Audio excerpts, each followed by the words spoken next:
अवधूत चिंतन श्री गुरुदेव दत्त. होळी दिवशी भरपूर जणांनी भरपूर दिवसभर होळी खेळली असेल, भांग पिले असेल, खूप एन्जॉय केलं असेल, पण हा उत्साह अजून संपलेला नाही आहे. कारण रंगांची खरी उधळण कधी आहे तर रंगपंचमी, जी येते रविवारी 8 मार्च रोजी. ज्या दिवशी महिला दिवस आहे ना, त्याच दिवशी रंगपंचमी येते आणि ही खरी उधळण आपल्याला करायची आहे. आपल्याला देवांना पण ह्या दिवशी कलर लावायचा असतो, रंग लावायचा असतो. कारण धुलीवंदन आणि होळी म्हणजे धुलीवंदन आणि होळी जो असतो ना, तो वेगळा आणि रंगपंचमी वेगळी असते. तर रंगपंचमीच्या दिवशी ना काय करतात, देवी आणि देवतांना रंग लावायचा असतो. कारण अशी एक मान्यता आहे की देवी देवता पृथ्वीवर येऊन रंगांचा खेळ खेळतात. मग या दिवशी आपल्याला या दिवसाला काय म्हणतात, देवहोळी असेही म्हणाले जाते.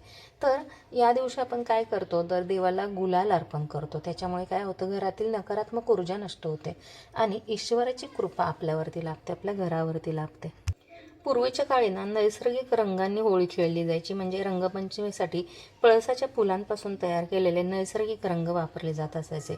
हे रंग ते केवळ त्वचेसाठी चांगले नसायचे, तर ते वसंत ऋतूच्या आगमनाच्या आणि निसर्गाशी असलेल्या नात्याचे प्रतीक मानले असायचे. तर आता आजही बरेच जण इको फ्रेंडली रंगपंचमी खेळतात, होळी खेळतात.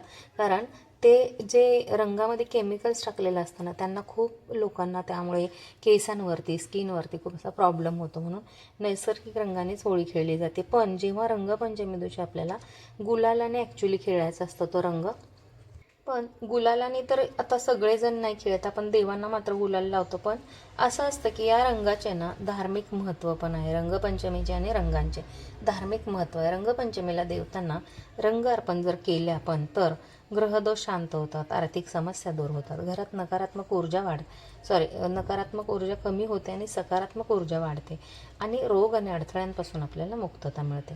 म्हणून आपल्याला म्हणजे होळी तर खेळून झाली आहे, पण ह्या दिवशी आपल्याला देवी देवतांना रंग लावायचा आहे. आता प्रत्येक देवताचा वेगळा कलर आहे, वेगळा रंग आहे. त्याप्रमाणे जमलं तर करा, नाही जमलं तर जो कलर तुमच्या घरात असेल, अगदीच काय नसेल ना तर हळद, गुलाल हे सगळं तुम्ही देवांना लावायचं आहे, काळा रंग सोडून. तर भगवान श्रीकृष्णांना पिवळा रंग आवडतो, तर तुमच्याकडे पिवळा रंग असेल तर तुम्ही भगवान श्रीकृष्णांच्या मूर्तीला, म्हणजे बाळकृष्णांची मूर्ती असते आपल्याला, त्यांना पिवळा रंग अर्पण करा. रंग जर नसेल पिवळा तर गुलाल अर्पण करा किंवा मग हळद अर्पण करा.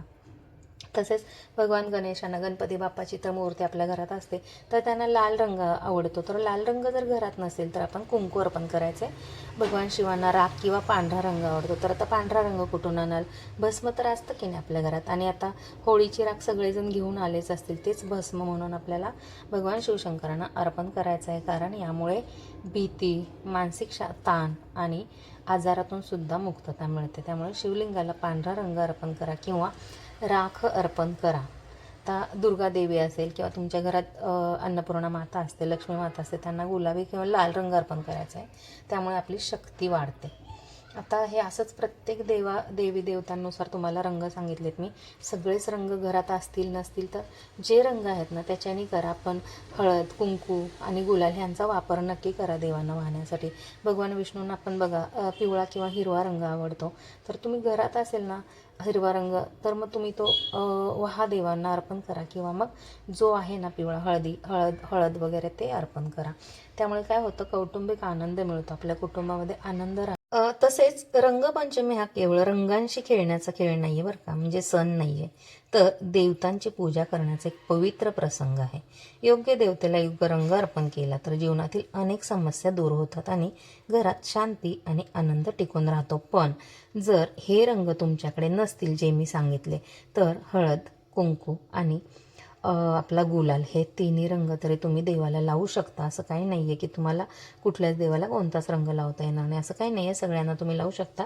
एक सांगितलं की कुठल्या देवाला कोणता रंग आवडतो म्हणून, तो जर असेल घरात उपलब्ध तर तो लावा.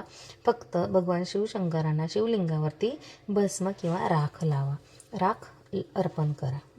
तसं आता रंगपंचमी दिवशी पूजा पण अशी तुम्हाला करायची आहे. सकाळी लवकर उठायचं आहे, स्नान करायचं, स्वच्छ कपडे घालायचे, घरातील देवघर स्वच्छ करायचं, सर्व देवतांना गंगाजलाने स्नान घालायचं आणि मग त्यांच्या आवडता रंग अर्पण करायचा. रंग नसेल तर हळदी, कुंकू आणि गुलालने तुम्हाला त्यांना लावायचं आहे, रंगाने अर्पण करायचं आहे. फुले, धूप, दिवा आणि नैवेद्य अर्पण करायचं आहे. आणि शेवटी ओम नमः शिवाय किंवा ओम नमो भगवते वासुदेवाय नमः या मंत्राचा जप करायचाच आहे. 11 वेळा करा, 21 वेळा करा, 51 वेळा करा किंवा 108 वेळासुद्धा करू शकता. पण मंत्रजप करायचा आहे कारण आपल्याला या दिवशी पूजा आणि सेवा पण करायची आहे.